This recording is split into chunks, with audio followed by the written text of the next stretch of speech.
మెల్లగా తెల్లారిందో ఎలా వెలుతురే తెచ్చేసిందో ఇలా పోసి నవ్వులతో మెరిసే పసిపాపల్లా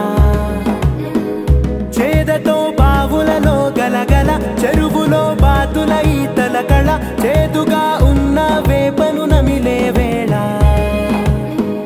చుట్ట పొగ మంచుల్లో చుట్టాల పిలుపుల్లో